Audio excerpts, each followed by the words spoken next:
Hey, you. Welcome back. My name's Jack, the snack that smiles back. You must be here to find out who the a-holes are today. Well, I'll provide the stories, you provide the... everything else, and let's get started. Ah, it's beautiful, but it's so hot. Just like you. Next story by a deleted user. That's always promising. Can I ban my sister-in-law's autistic son from my wedding?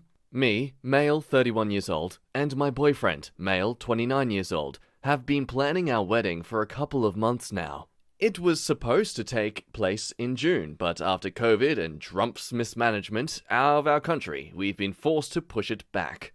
Many problems have arose because of this, as you can imagine. We haven't talked to them so much, with both of us busy with our work and them living so far, but with lockdown coming to a close and our work finally getting more under control, we decided to plan a Zoom dinner night. I was excited to finally get to know them better before the wedding, so last night on the call, my boyfriend and I were blindsided with questions from their atypically minded son.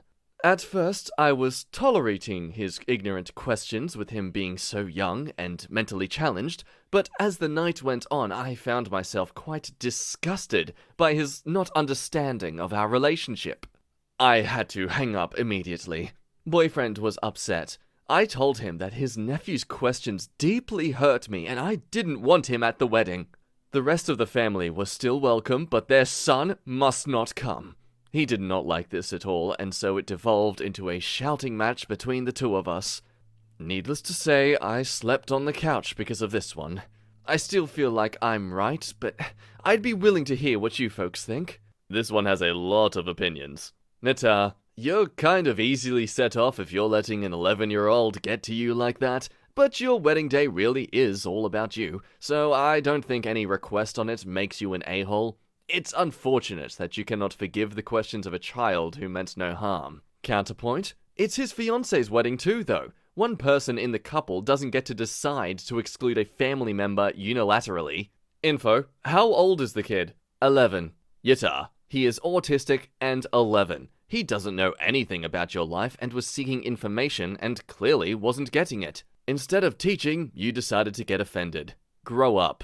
Yita, perhaps the questions were ignorant to you, but likely not to an autistic boy. And even if it was, he is asking questions, so the best remedy for ignorance is education, not banning them from attending. Yeah, it's hard to give an opinion without knowing what sort of questions he was asking. Nita, it seems like the child is pretty concerned with a basic understanding of what a relationship is, which is his parents' problem, not yours. I don't know, and I'm not going to assume it's some kind of homophobia, but I wouldn't be surprised if it was the root, in which case it's definitely fair to not invite the kid and the sister-in-law. Yata! I have a stepchild with autism. While I can understand how you're feeling, at the same time, you just need to have a little bit more compassion. My stepson was 6 years old when my wife and I got married. She has trouble with certain social situations, and unfortunately, one of her friends said the F word around him once, and he went on a rampage with it for about 6 months. It is what it is. One of the things I was definitely worried about was him causing some kind of scene at the wedding, because obviously my wife wanted him in the actual wedding party. We decided to hire a couple of young ladies to watch him during the wedding to make sure there are no shenanigans. Lo and behold, he was absolutely perfect that day. We prepared him months in advance by telling him exactly what we were doing, what he was going to be doing, where he was going to be, and what we expected of him. And he was absolutely perfect. My wife and I had legitimately a perfect wedding day. Anyways, the reason I'm telling you this is just because you might be surprised. Of course, he's asking a lot of weird questions and saying a lot of weird stuff. 1, he's a child. 2, he's a child with autism. It is what it is. I'm glad this is brought up, but technically that is the responsibility of the autistic child's parents to prepare him. I feel like this doesn't exactly invalidate him feeling offended, the OP I mean. Though I do feel it invalidates him not wanting the autistic child at the wedding. Again, in the end, it's up to the parents to actually ensure that the autistic child behaves responsibly. And I feel like they should display the common decency and respect that if their child does start acting up, that they should take him away. Because again, as excusable and patient we should be towards people with strong mental disabilities like autism, this is their wedding day. If it's clear the parents haven't taught him any restraint, or he isn't trying any restraint himself, then you have every right to ask them to leave. Outright banning them, though, I feel like is jumping to conclusions. Update, he goes into detail about the questions. He was asking us what a gay was. When we explained it to him, he mentioned that kids at school refer to your people as the F slur, a bundle of sticks.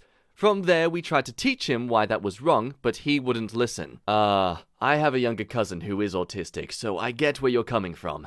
I wouldn't want him running around the wedding screaming the bundle of sticks slur. Sometimes they don't understand, but I don't think you're the a-hole. Because he's an 11-year-old kid with autism. He wasn't trying to be rude. You need patience with a kid who your fiancé loves and is going to be your nephew. You're an adult. Act like it and get your emotions under control. You're allowed to be upset and frustrated, but you shouldn't punish an innocent kid. No a-holes here. I think a good way to handle this would be for your boyfriend to discuss the issues with the boy's parents. Then leave it up to them if they think he can behave himself at a wedding. You didn't mention his age, so I can't give any more suggestions than that. You do deserve a wedding where people behave with sensitivity and maturity. So, if the boy can't be counted on in that regard, he should be excused. Nice word for banned. Overall, quite a complicated situation, but yeah, talk to the boy's parents, get them to make sure the child understands what is required of him at the wedding, and hey, for all you know, the child probably doesn't even want to bother going anyway. But yeah, long story, lot of opinions. What do you think? Did I miss any other points that could have been made? Let me know.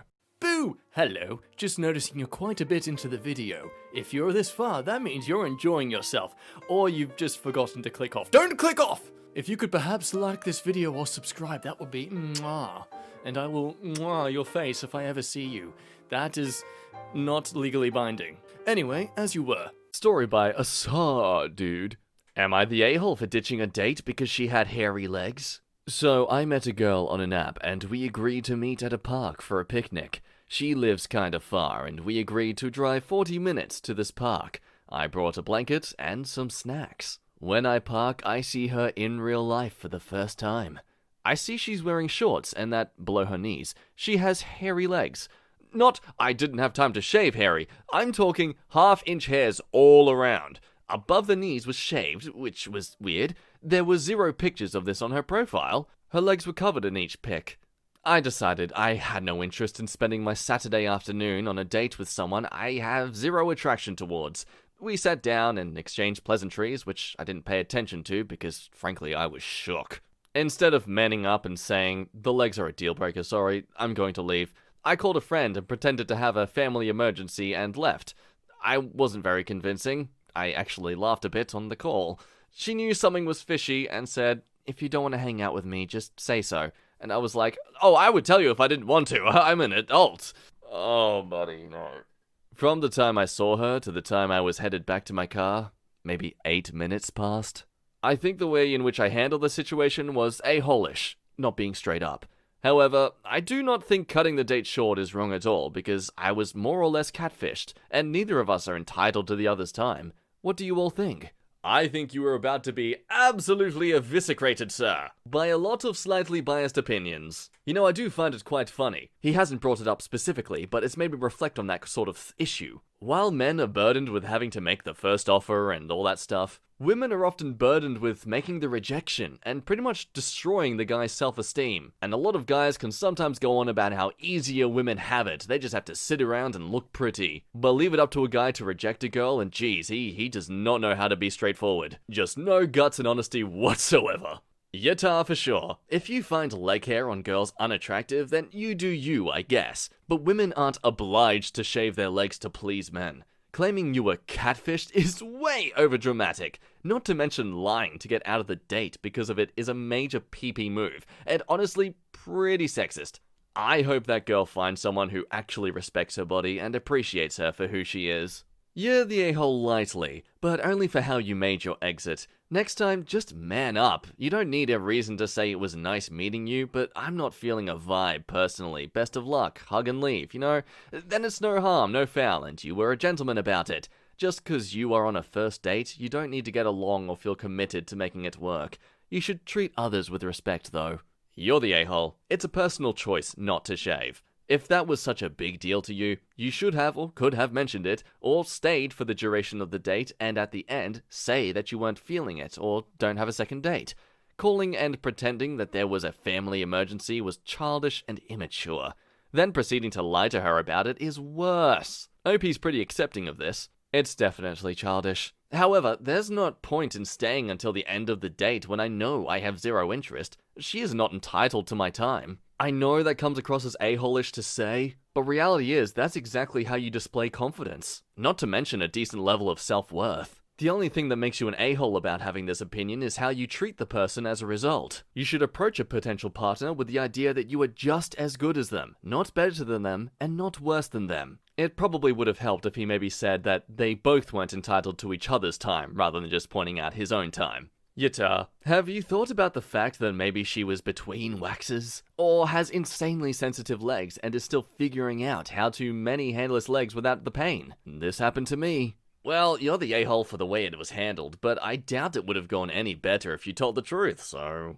Alright, you're entitled not to feel attracted to her, but ditching the date was a bit much, so you're the a-hole. Tell me, do you shave your legs? If you do, that's fine. If you don't, you have no right to complain about hers. But hey, it's Tinder, right? Next time, put in your profile, no body hair allowed. Yeah, out of curiosity to see if it was a faster, easier method to shave, I asked my girlfriend if I could use her wax strips for my chest, and oh